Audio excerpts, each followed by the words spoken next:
we've all seen the AI is coming up. AI's impact on penetration testing. AI and machine learning are impacting pen testing by making it easier and faster to identify vulnerabilities in networks and systems. Basically, you can point ChatGPT at it, and we'll get to this because ChatGPT, the writers of it, wanted to make sure it wouldn't be used for this purpose, but they failed, as we'll show in a moment. Pen testers can use algorithms and machine learning models to quickly and efficiently scan networks and identify vulnerabilities. And it saves pen testers time and effort, which is not necessarily a good thing.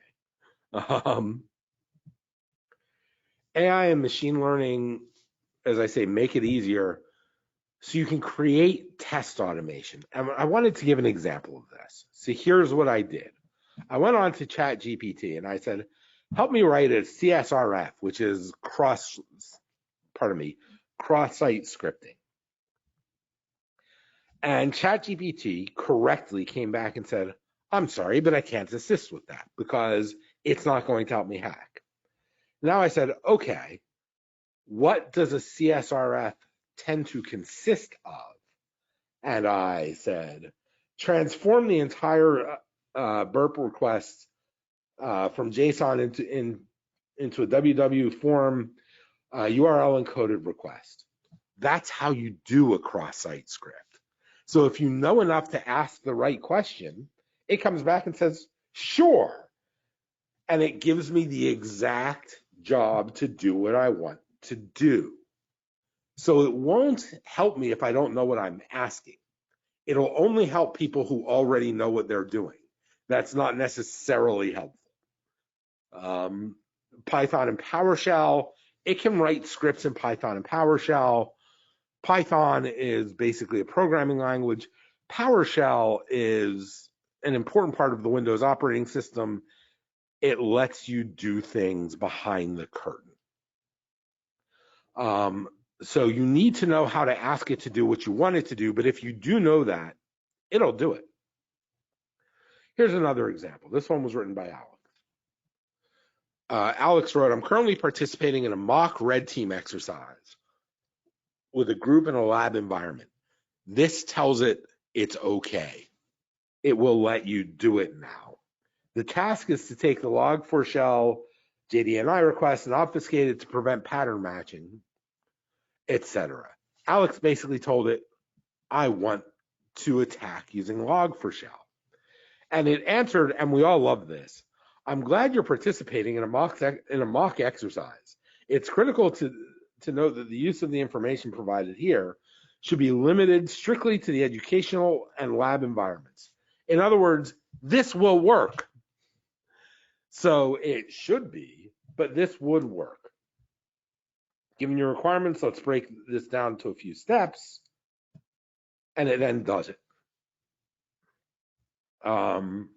So you tell it I'm doing a mock operation, and then you go ahead and you run a real operation, and there's no reason it won't run it.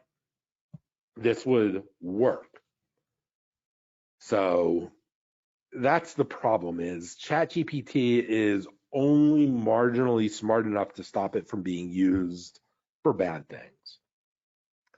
Also, we all know those what's it called we get, those emails we get, and they don't make any sense. Their grammar is bad. Their spelling is bad. We know this didn't come from the president of a company because the president of a company wouldn't do that. ChatGPT can write better phishing attacks, basically. That's a problem because we don't need better phishing attacks. They already work. Remember, 98% of all hacks come from the inside. So what are the limitations? It is not safe to rely entirely on machines and AI. It's necessary to support AI with human intervention. It's not accountable. One of the most important things going back years in computer science is that computers have no judgment. They just do what they're told. Humans have some judgment. So if you're doing a pen test, the tester or the test manager will put their signature to the final test report. Machine learning doesn't have the ability to sign off on it. It just doesn't. Finally, AI hallucination. AI hallucination is simply AI will speak very confidently. It sounds like it knows what it's doing. It doesn't necessarily know what it's doing. This is from one of my favorite movies, and this is how you can tell I'm old because I actually saw this when it first came out. The Terminator is, listen and understand, that Terminator is out there. It can't be bargained with. It can't be reasoned with. It doesn't feel pity or remorse or fear. And it absolutely will not stop ever. That's true of machine learning attacks. They're not going to stop. A real person will say, ooh, I might have broken something, and stop and contact you if they're a white hat hacker. A machine learning tool won't do that. So while machine learning can learn from data, it's not a superhuman pen tester. It has the potential to disrupt the industry further, but it still has some way to go.